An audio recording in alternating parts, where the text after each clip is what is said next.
incredible guitar style of Shawn Lane. Influenced by rock, blues, classical, and jazz, Shawn Lane's awesome technique and exceptional musicianship have brought him international attention by fellow guitarists and music fans alike. REH and CPP are very proud to present for the first time Shawn Lane in this two-part instructional and performance video series. In the next hour, we'll see Shawn perform live and learn about some of his fine compositions. Also, Shawn picks up where he left off in Volume 1, discussing playing techniques and his amazing use of pentatonic scales. So we hope you enjoy getting to know and learning from this talented musician, Shawn Lane.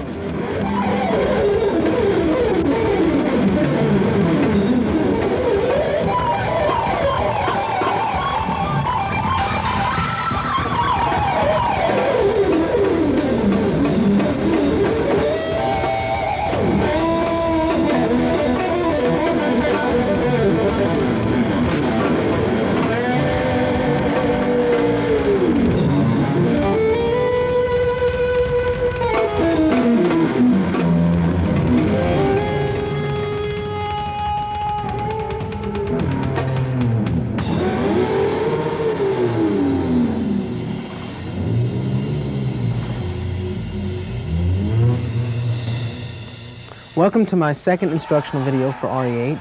In this one, hopefully I'll be showing some things that weren't covered in the first video. Also, we're going to include some performance footage from a recent concert that I did at Musicians Institute out here in Los Angeles. Right now, we're filming from Record One Studio out in Sherman Oaks, Los Angeles area, where I'm cutting some tracks for an upcoming release with producer Andy Johns, a great producer, has worked with a lot of great people like Van Halen, Joe Satriani, and lots of great people. And in the MI concert, we're going to be seeing me play with my full band, which includes Barry Bays on bass, Doug Scarborough on keyboards, and Shawn Rickman on drums. And then also some other footage that was shot in Seattle with me and Shawn Rickman on the drums, performing with computer tracks that I laid down previously on the keyboard, bass, and keyboards accompanying us. So, hope you enjoy.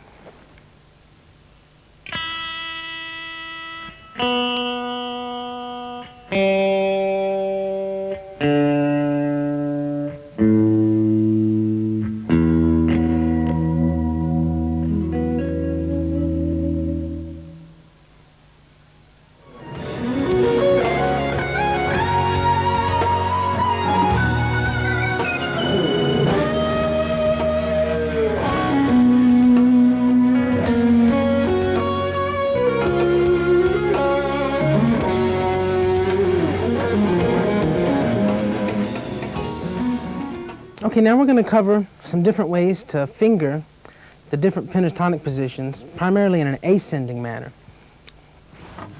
This uses some kind of unusual fingering patterns that really make it easier to play groupings and shapes of this type.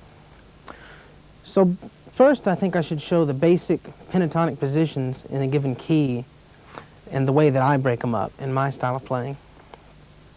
So we're going to be in the key of A, and I'm going to go slowly through the 5 different pentatonic positions. The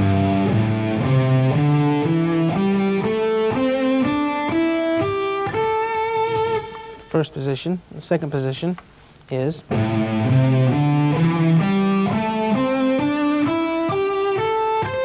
this is all 2 notes per string.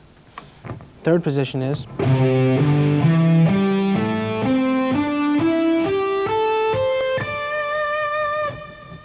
here's the fourth position.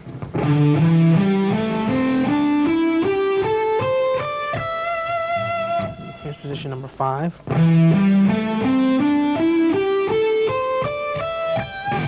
then it starts all over again the next octave up. Now I want to show you a pentatonic sequence and a method of fingering it that's quite unusual and will be of great help in playing particularly ascending rhythmic groupings of 5 in the various pentatonic positions.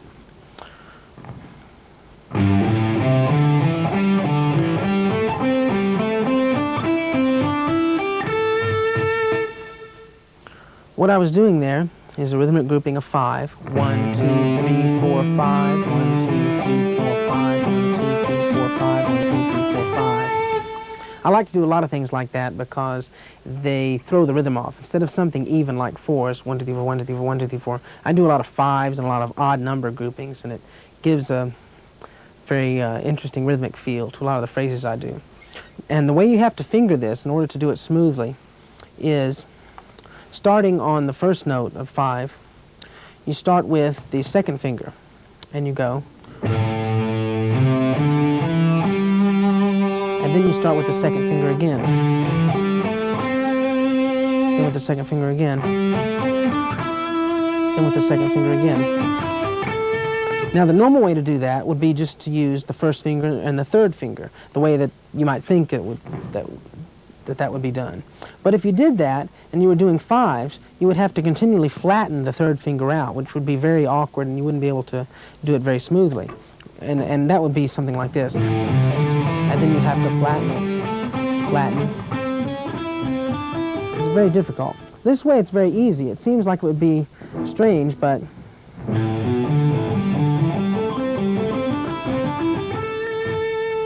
you have to angle your hand a little bit, angle it, in order to be able to get that the second finger, over there. And then once you do that, you can practice that in this position. 1, 2, 3, 4, 5.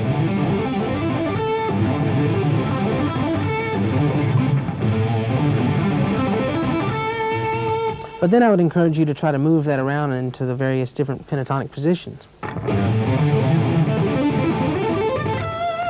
That's using the first 4.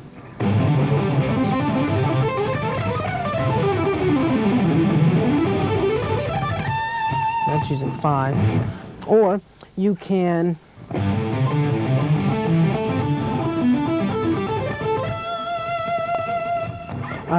switch almost anywhere. That one, slow, is this.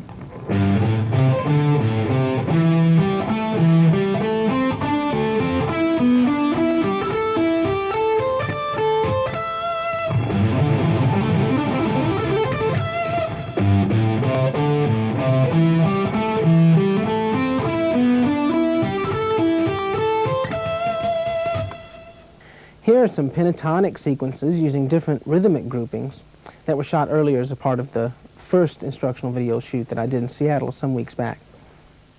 And that brings me to a type of pentatonic playing that I want to cover, which is a 2-note per string type of pentatonic playing. And it involves some hammer-ons and some picking. And it involves using different rhythmic groupings again, where you're doing rhythmic groupings of 4, which would be basically the...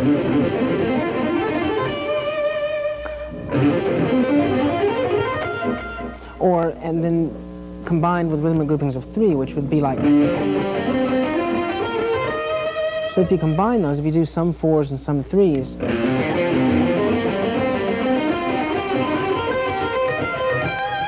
it's a real interesting sound, like...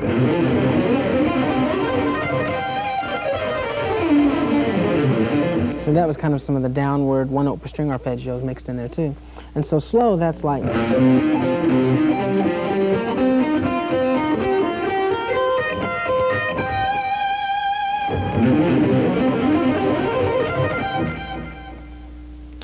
Then also you can get into some areas where you're doing 5s going downward in pentatonics, which is another type of passage I like to do.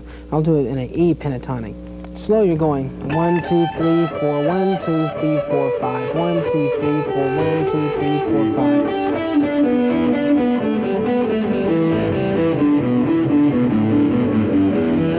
So that's 4s and 5s mixed together. All these kind of displaced rhythmic groupings I tend to, because it just is the sound that I hear in my head, and so.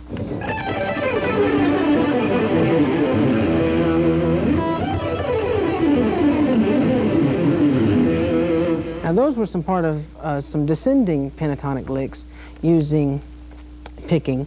Now the basis for those, first you need to learn how to do your basic 6s and 5s with picking in the pentatonic scale. The 6s would be 1, 2, 3, 4, 5, 6, 1, 2, 3, 4, 5, 6. So that'd be...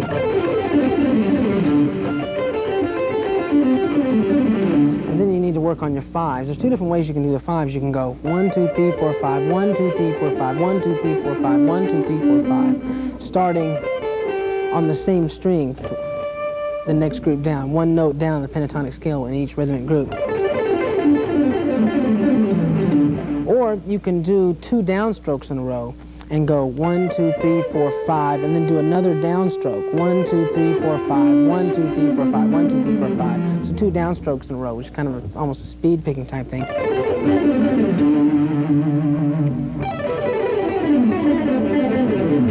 Okay, then an interesting way to mix those up further, I incorporate 3s into that a lot. So sometimes I'll go 1, 2, 3, 1, 2, 3, 4, 5, 1, 2, 3, 1, 2, 3, 4, 5, 1, 2, 3, 1, 2, 3, 4, 5, incorporating some of the blue or chromatic notes into there. Or you can do 3s and 6s. 3s and 6s would be 1, 2, 3, 1, 2, 3, 4, 5, 6.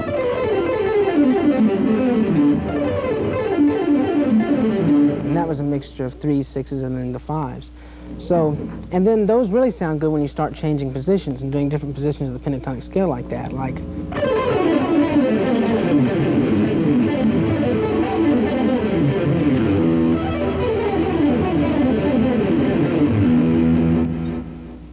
Okay, I'd like to do a lick now that kind of demonstrates combinations of a lot of these things, and it'll be transcribed in the book. So I'm just going to play through maybe a couple different licks that utilize a lot of the things mixed all together.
Now I'm going to show a solo that I did as a part of the MI concert.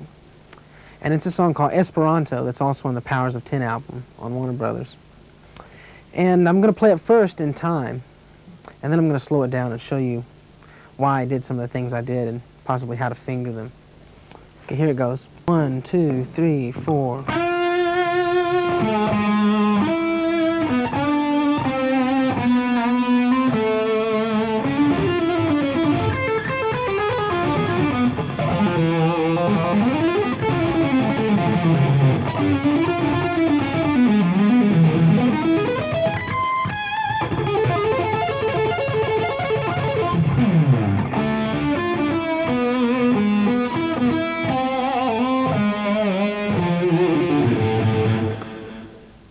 Now the chords that solo is over are this. It starts with a D minor, and then E in the first inversion, and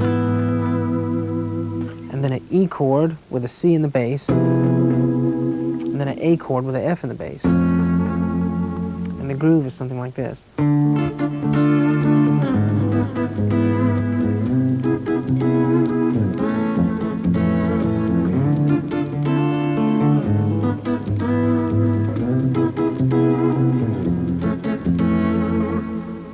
Now the first few notes of that, I use some very subtle bending techniques on. I start out slow, then it goes.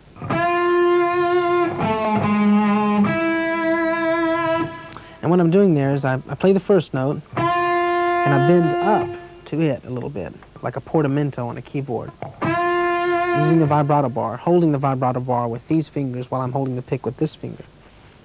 And when I play the second note, I bend down slightly on it. So these are subtle touches that add to the expressiveness and the overall phrasing, and they're part of the solo. So.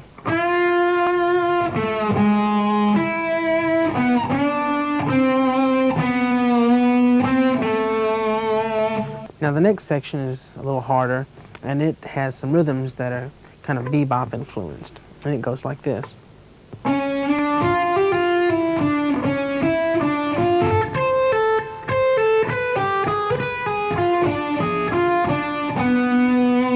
I'll slow that down even more one time.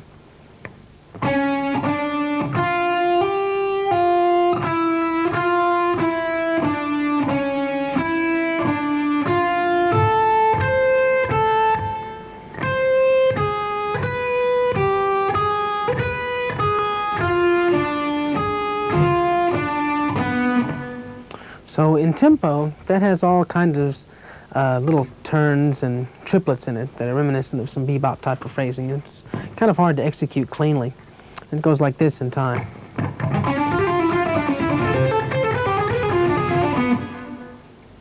So work on that, and it'll come easy to you over time.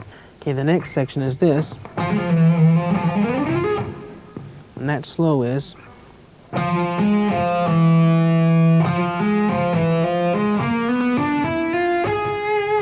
Which is kind of an augmented pattern, augmented scale of beat. So.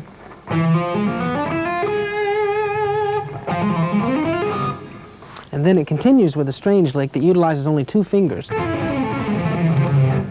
And that is a very strange pattern. It's just 2 fingers. Okay, and that slow is.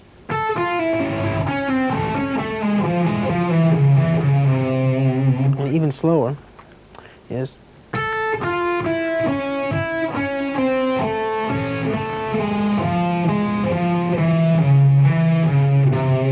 And that may seem like a very strange fingering for that, but it really works. It's the most natural, comfortable way to do something like that. That's an example of various ways to use that all over the neck. It's basically the same scale. Okay, anyway, we'll continue. The next lick is this.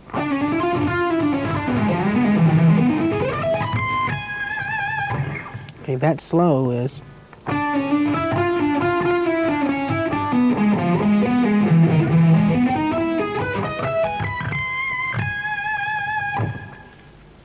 Even slower it would be.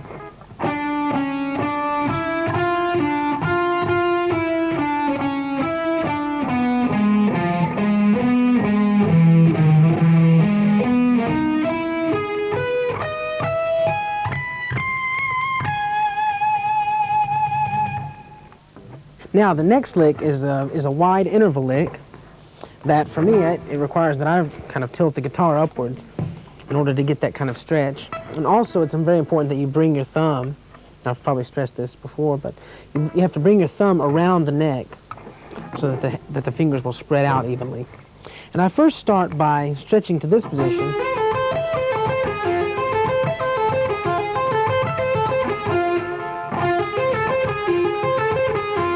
The pattern I'm doing there is kind of a...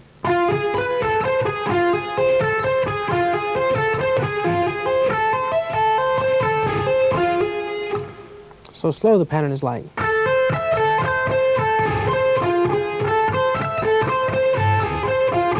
It's a variation of two things, that pattern, and then also this pattern.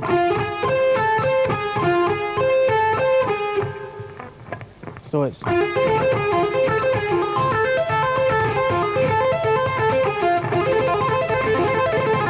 Okay, then I do the same thing, but I spread the fingers even further apart in a kind of a stranger sounding interval relationship to this. The first finger stays in the same position, and then second and fourth fingers go up one fret each. So now you're at, which again is a kind of an augmented, kind of a strange sound.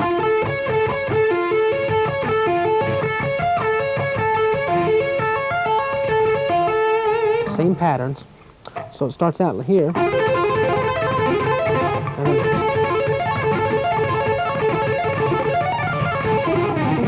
then that's a very unusual pattern. You can go crazy with that. After you get the basic pattern down, you can have a lot of fun.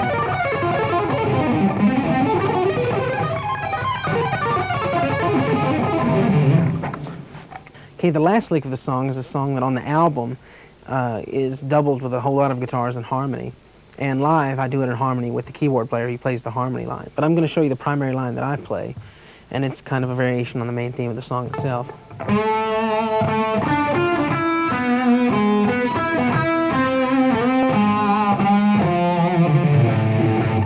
do that slow one time for you.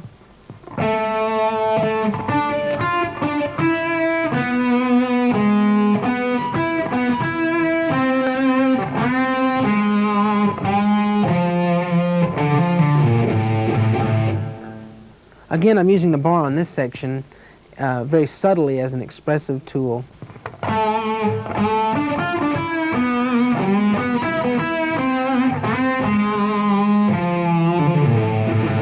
Just very little pitch bends like that can be very effective if put in the right place.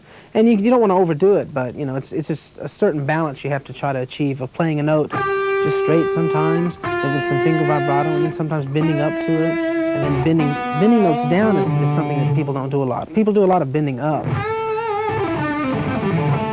But I find a down bend can be very expressive, and that's something that people don't do a whole lot. Like even if you're doing a regular rock like that, you could go. It makes it a lot more expressive when you get those little down bends in there like that. That slow would be something like...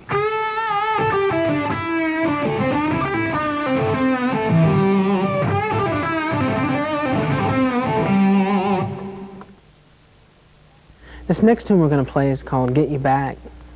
I wanted to get a real pop kind of instrumental feel on this. It was initially inspired by Stevie Winwood a little bit, and although the version we do live is probably a little more hard rock in nature, but the album version has kind of a Stevie Winwood flavor to it, and hope you enjoy it.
Okay, here's a lick that I just did in the song Get You Back, part of the solo, so you can check that out and I'll slow it down for you.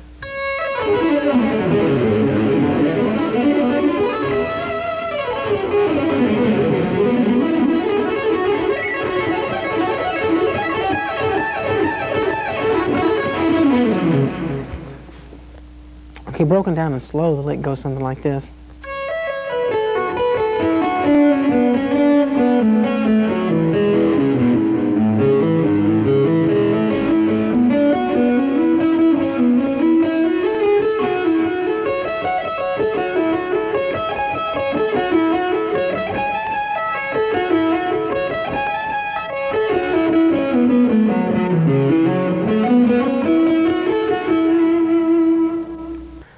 The chords to the part of the song that solo occurs over are kind of a key center of A. It goes something like this.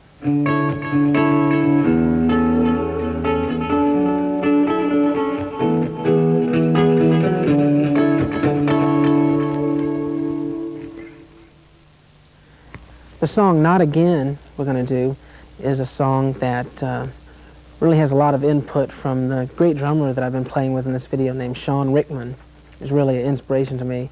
And we have a real long improvised section at the end of this song. It's real free, kind of outside, kind of improv.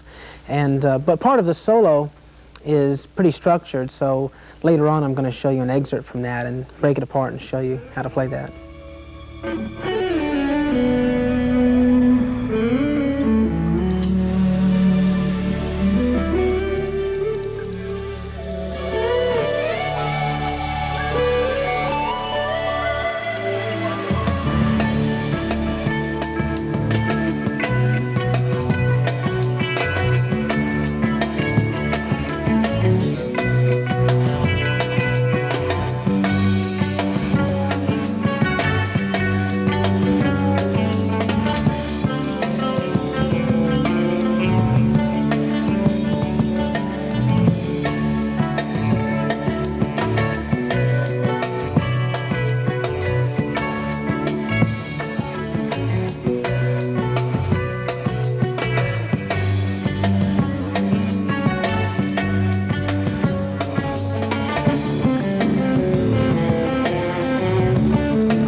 Okay, we're going to pick up kind of toward the end of the Not Again solo. I wanted to show you some of the licks in that, and they're kind of representative of the style I like to play, using wide interval leaps and also using the finger to pick certain notes. So we're going to start around the time where it does this lick.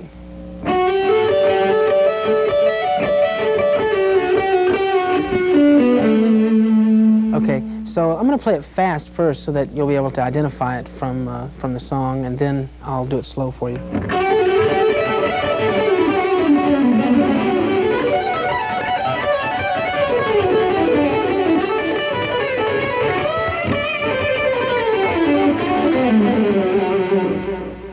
Okay, let me break it down for you now and show it to you slow. I'm also going to count and do it in time so that you can see how it relates to the time. 1, 2, 3, 4.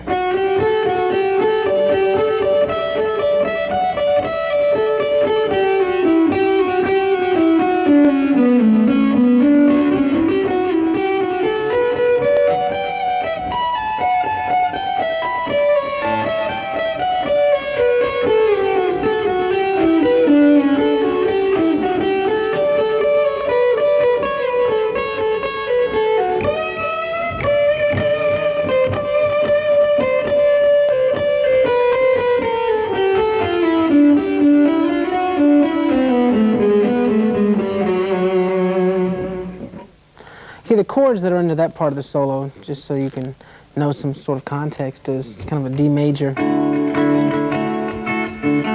relative minor, and G.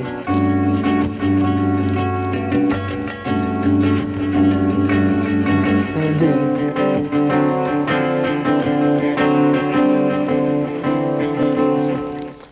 Okay, now I'm going to do the lick fast and in time so that you can see the context. I'm also going to start it out with just a little piece of the melody that happens before the lick so that you'll have a better time identifying it within the context of the song. 1, 2, 3, 4, 1, 2.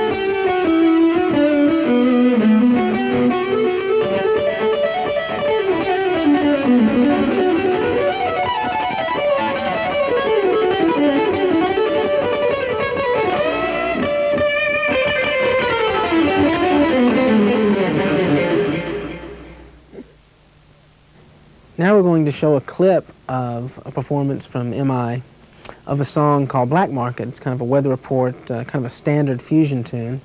And me and the drummer Shawn on this tune just go out for a lot of extended, kind of free-form, harmolodic, if you will, improvisation. So I hope you enjoy this.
Coming up next, we asked Shawn about recording, composing, his piano playing, and advice he might have for young players.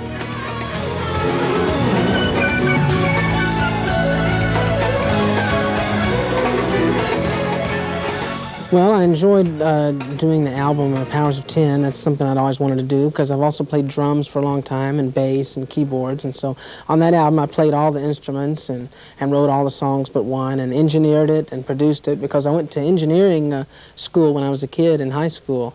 We had a recording studio and a vocational school in our high school, so I went a few years to that. And I have my own studio now, so and I produced the album. What I'd like to do is branch off into producing other people's records and engineering other people's records, and then also do some more records myself, maybe some live performances, because there's a certain style of playing I do live that it's hard to ever really capture that in the studio. But I'd really love to do some film scoring. I'm really a big film fanatic and study film scoring a lot, and some of my favorite composers today, Jerry Goldsmith, Patrick Doyle, Ennio Morricone, Mark Isham, are all film score composers, James Horner, and so I want to get into that. Also, I'd love to, even though I can't play classical piano in public because I just started too late to do the traditional repertoire, I'd really love a chance to do some of my own pieces, maybe with a pops orchestra sometime or something like that. Well, I write at the keyboard, and a lot of the things that you'll hear on the album sometimes are the first time it was ever played. I use the computer for composing a lot, and I use the computer just like a digital tape recorder almost, and I just sit down and play things. And if I get a whole section of a piece on piano or whatever instrument, keyboard instrument I'm playing, whatever sound I'm triggering from the keyboard rather, I will save that and file that away and maybe use that whole thing in a song as part of a song. So a lot of times pieces of songs you'll hear are the first time that actually it was conceived, is the actual first time it was improvised and played. And then also, as far as in composing orchestral music and everything, I just orchestrate and build up the parts, and instead of composing, say, for a real orchestra in my head and then making do with kind of a second-rate version of that with samples and stuff, I actually compose for the sampled sounds themselves, so that if I'm wanting to hear strings, I'm composing the part for a sampled type string sound. I'm not really trying to make it do something it can't. I love real instruments and all that, and it's wonderful. Unfortunately, for modern composers today, especially if you want to work in a tonal kind of idiom, there's just not a lot of outlet to get real symphonies to perform your music. So there's the new trend with computers and software and sampling is a great way to compose what you want to compose, and just, you know, compose around the sounds that are there instead of trying to make them copy something that they can't do exactly. Well, I guess when I was about 17, I got into Art Tatum. I heard a National Public Radio show one time that featured Oscar Peterson. I had been aware of him, and I was really into Oscar Peterson. And when he was saying that he, you know, if you liked him, that Tatum was the man, that, you know, even he couldn't touch Tatum, then I thought, whoa, I really got to hear this Tatum guy. So I checked out, the first thing I heard by him, I think, was the MCA Masterpieces album, this version of his song Tiger Rag that he has, which is just this insane thing. So right away I was hooked. Now I have every Tatum album that I can find, probably about 90 or so albums, and I'm just an Art Tatum maniac. And that led me to just appreciate all the other greats in jazz. Now Keith Jarrett is just, you know, awesome to me. I got all his albums and videos and everything, and Bill Evans, all the greats. Also in Memphis, there's a great jazz pianist that not many people know about, Phineas Newborn Jr., who was one of the greats of all time, and he died a couple years ago, but he lived in Memphis most of his life. And did you meet him? Know him? Yeah, I met him, and I knew him pretty good, and he wanted me to come over to his house, but I didn't go, and then he died before I got a chance to really hook up with him much, but he was a great guy. Well, then that led to you actually playing piano. Well, I got into playing piano because I love classical music so much, and I figured I could spend the time learning to play classical guitar, gut string guitar, but I really didn't want to do that because the literature for that instrument didn't appeal to me as much as the literature for the piano, because most of the literature for classical guitar is Spanish composers, Tárrega and Sor and Castelnuovo, Tedesco, and all these things, which is some fine music, but my temperament was more suited to Liszt and Chopin and Scriabin and Beethoven, Brahms, all that, and there just wasn't, those composers didn't write for guitar. Paganini wrote a little for guitar, and so I just, instead of learning classical guitar, I just channeled it into learning piano. And then I was pretty natural on the piano and really loved playing piano a whole lot, and in a way wished I'd started earlier because I'd love to play really legitimate classical piano. Well, the direction I want to go in guitar is just to try to achieve just more balance. Everything is just a striving for balance, balancing, you know, elements and phrasing of speed and taste and lyricism and all this. Everything is just a balance, you know, so more purity and more balance and just a continual refinement of intonation and, you know, just to try to get better, to approach some of the people that I idolize so much, like Jascha Heifetz or, you know, Joseph Hoffman or Alan Holdsworth, Pat Metheny, you know, some of the wonderful people. Well, I think people should just get into music more. than just specifically guitar. When I started playing guitar, I wasn't really worried about getting all that much better or anything. I just played it because I enjoyed it, and I've just played a lot of pop songs, a lot of rock songs, and the technique thing just kind of came naturally. But I always I went through a period there when I was a kid of being kind of really obsessed with the technical kind of end of things. But now it's just the music that matters to me, and I think kids, and people starting to play the guitar, instead of just thinking they have to accumulate all this tremendous stuff and then make music, I think it's important to just make music at whatever technical level you're at, because I've heard some of the greatest music of guitarists that have no technique, and some of the music that has the most technique in the world, and it doesn't matter. There's wonderful music to be made at any technical level. So people, instead of just working on technique, should really try to just express themselves in a musical way at whatever level they're at. I think people should try to put music in a more historical perspective instead of just being into what's now. You know, it's like planned obsolescence of the music industry, where the only hot thing is the thing now. I mean, there's still recordings you can go back to from the 50s to 1910 and just have the most valid modern expression. So this whole trend in the business toward everything always being geared toward what's new, I think that's a little destructive in a way, because people don't get the context of things, the historical context. Well, I guess I just do a lot of different things, and people should try to listen to me and all sorts of other things in music and also in art or movies or culture in general. I think people should try to see things for what they are and just listen to something for what it is, instead of coming to it with a preconceived set of notions and then judging it against what they already have in their head. You should just clear your head and just listen to something for what it is in and of itself and judge it like that.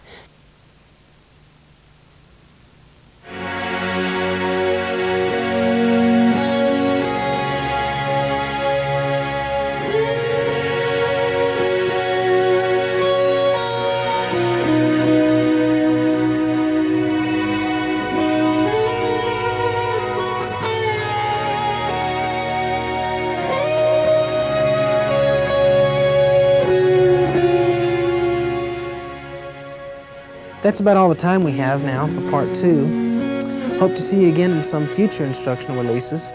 And again, I would urge you to buy my Powers of 10 album on Warner Brothers if you haven't done so already. I'd like to thank a few people that have helped me make this possible. That's Roger Hutchinson, Joe Priesnitz, Steve Scoville, Keith Wyatt, Record One for letting us shoot some of the footage in here, Andy Johns, Rail Rogut, and my band, Barry Bays, Doug Scarborough, and Shawn Rickman. It's kind of getting to be a long list. But anyway, I'd like to thank these people very much, and thank you for purchasing the video, and hope to see you soon on tour.